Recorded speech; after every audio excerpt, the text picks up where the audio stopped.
আমরা এখানে দাবি করছি যে আমাদের এই চলমান যে কার্যক্রমটা চলতেছে আমরা এটা দীর্ঘস্থায়ী করব। যদি আমাদের দাবি যদি না মানে অবশ্যই আমরা এটা দীর্ঘক্ষণ করব।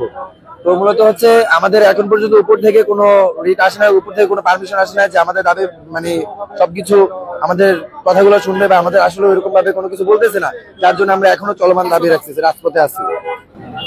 ধন্যবাদ। আমাদের দাবি আমরা 8 মাস ধরে উত্থাপন করেছে। আমাদের দাবিগুলো পরিপূর্ণ যৌক্তিক ছিল।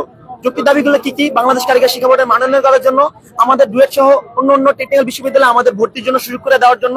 আপনারা জানেন বাংলাদেশে প্রায় 59টা পলিটেকনিক আছে সরকারি এবং অন্যান্য বেসরকারি পলিটেকনিক আছে।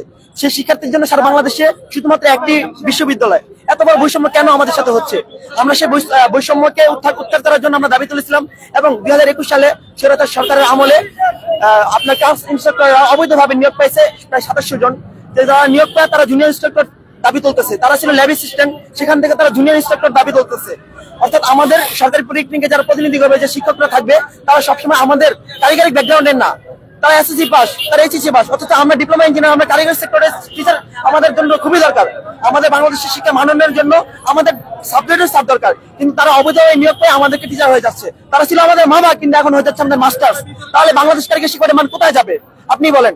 বাংলাদেশ কারিগরি শিক্ষা বোর্ডের মান উন্নয়ন করার জন্য এই ক্রাফট ইন্সট্রাক্টর যে নিয়োগ প্রক্রিয়া চলেছিল সেটা সম্পূর্ণভাবে বাতিল করার জন্য আমরা দাবি তুলছি এবং আমাদের জন্য আমাদের বহির্বিশ্বে উচ্চশিক্ষার জন্য সুযোগ করে দেওয়ার জন্য এবং ডুয়েট সহ আমাদের সারা বাংলাদেশে আমাদের বিভিন্ন ইঞ্জিনিয়ারিং বিশ্ববিদ্যালয়ে ভর্তি আবেদন প্রক্রিয়া অ্যাডমিশন টেস্টে আমাদের অংশগ্রহণ করার জন্য আমরা দাবি তুলেছিলাম।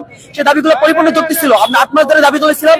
সেই দাবিকে তারা সরকার নানাভাবে আমাদেরকে আশ্বাস দিয়েছিল যে তোমাদের দাবিগুলো গ্রহণ করা হবে, কিন্তু পরবর্তীতে আমাদের কর্মসূচি স্থগিত করে তারা আমাদের সাথে একটা বৈঠক ডেকেছিল। সে বৈঠকে আমরা কর্মসূচি শিথিল করে আমরা বৈঠক অংশগ্রহণ করছি এবং সে বৈঠকে আমাদেরকে বলে তোমাদের দাবিগুলো কি কি বলো।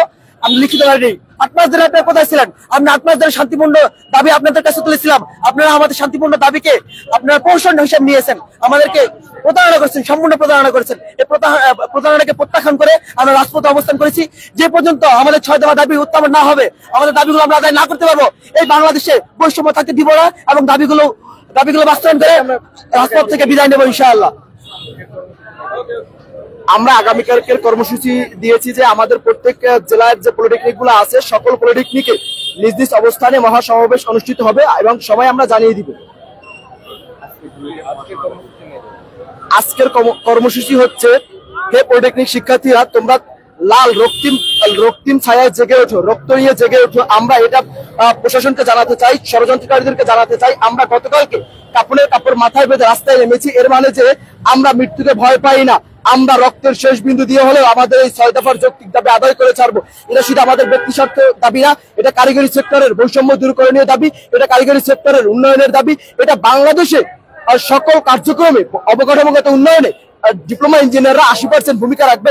এই বৈষম্য দূর করে 80% ভূমিকা রাখার যে দাবি, এটাই 6 দফার যৌক্তিক দাবি।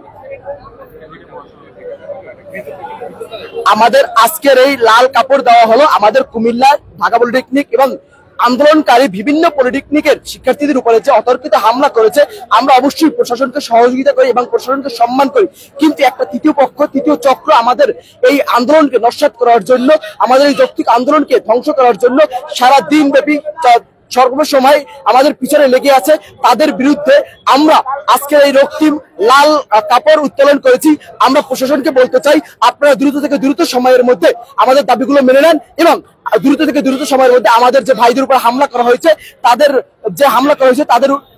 চিকিৎসার ব্যবস্থা করেন এবং যারা হামলা করেছে তাদের অতি দ্রুত একটি কমিশন গঠনের মাধ্যমে তদন্ত করে যৌক্তিক শাস্তির ব্যবস্থা করুন, যাতে অন্য কোন তৃতীয় পক্ষ ষড়যন্ত্রকারীরা, আওয়ামী দোসররা বাংলাদেশের যারা ক্ষতি চায়, যারা বাংলাদেশের ধ্বংসস্তূপের জন্য উঠে পড়ে লেগেছে, তারা যেন হুঁশিয়ারি হয়ে যায়, আগামী দিনে কোনো অন্যায় করতে গেলে 100 বার অন্তত ভেবেচিন্তে কাজ করে।